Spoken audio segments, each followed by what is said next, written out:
Bismillahirrahmanirrahim. Assalamu alaikum wa rahmatullahi wa barakatuh, ma chère semeuse de khayr.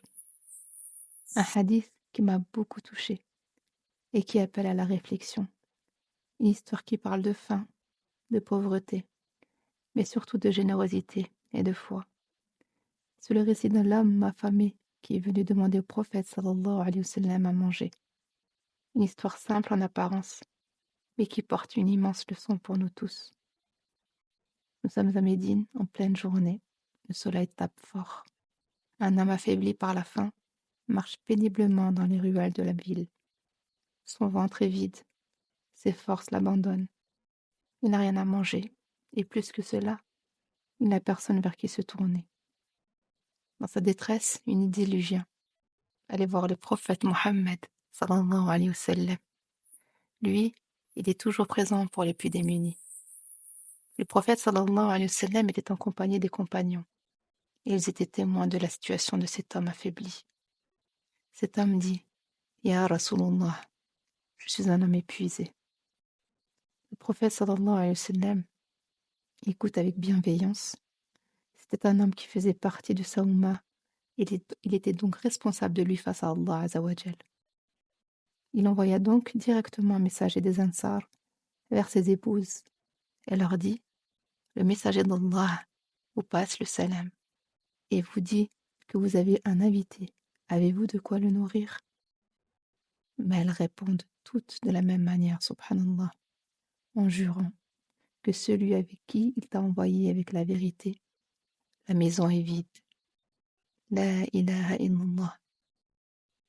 La maison du messager d'Allah, sallallahu alayhi wa sallam, était vide de nourriture. Le parfait exemple, subhanallah, dans les bons comme dans les mauvais moments. Alors le prophète sallallahu alayhi wa sallam fit une annonce à ses compagnons. Qui voudrait accueillir cet homme et lui offrir à manger?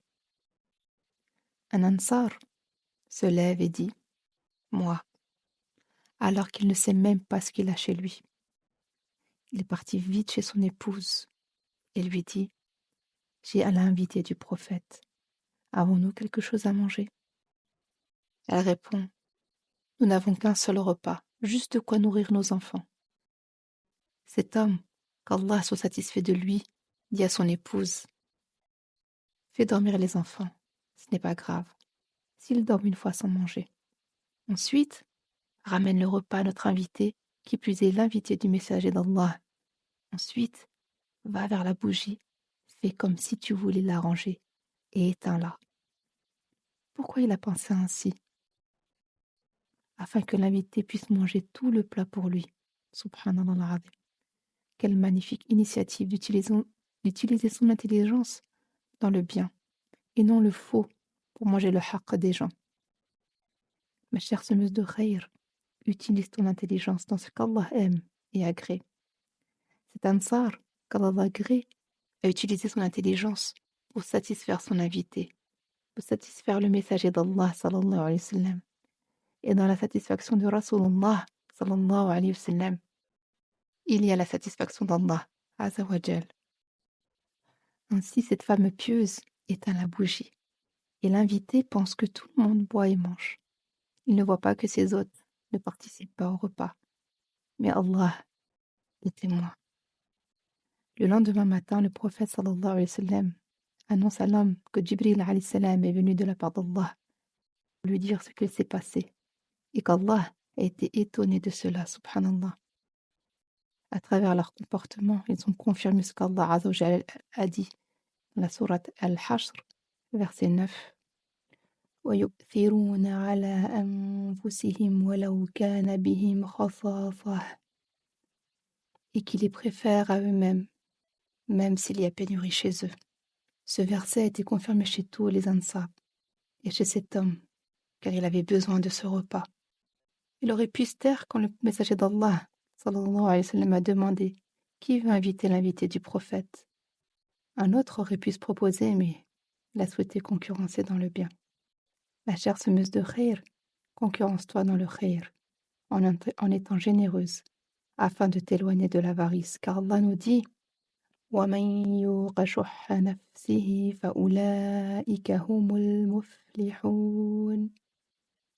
Car ce sont ceux qui se prémunissent contre leur propre avarice qui seront les bienheureux. Sourate At-Taghabun, verset 16.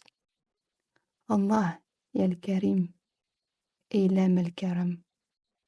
Le prophète sallallahu alayhi wa sallam a dit: celui qui croit en Allah et au jour dernier, qu'il honore son invité.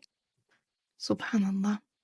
Un autre point qui m'a touchée, c'est le comportement de l'épouse. Elle n'a pas dit à son mari: tu ramènes l'invité du prophète chez nous, alors que nous n'avons qu'un seul repas pour nos enfants. Non. Elle a vu le khayr. Alors, elle s'est précipitée vers le khayr. Cette histoire est très touchante. Elle nous apprend plusieurs choses essentielles. La première, la bienveillance du prophète sallallahu alayhi wa sallam. Il était toujours attentif aux besoins des plus faibles, même s'il n'avait rien. Il trouvait une solution.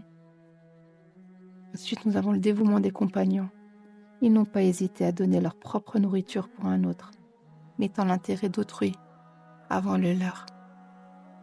Et la valeur du partage.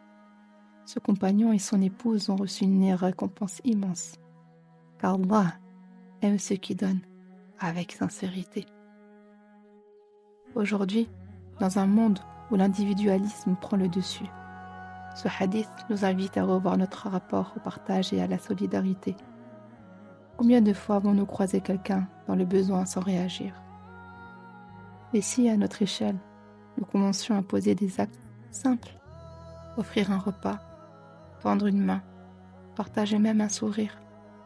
Car la vraie richesse ne se trouve pas dans ce que l'on possède, non, mais dans ce que l'on donne. Qu'Allah nous permette d'être de ceux qui préfèrent les autres à eux-mêmes et qu'ils remplissent nos cœurs de générosité et d'amour. Allah fasse miséricorde aux musulmans et aux musulmanes, vivants et morts. Allahumma salli wa sallim ala nabiyina Muhammad sallallahu alayhi wa sallam.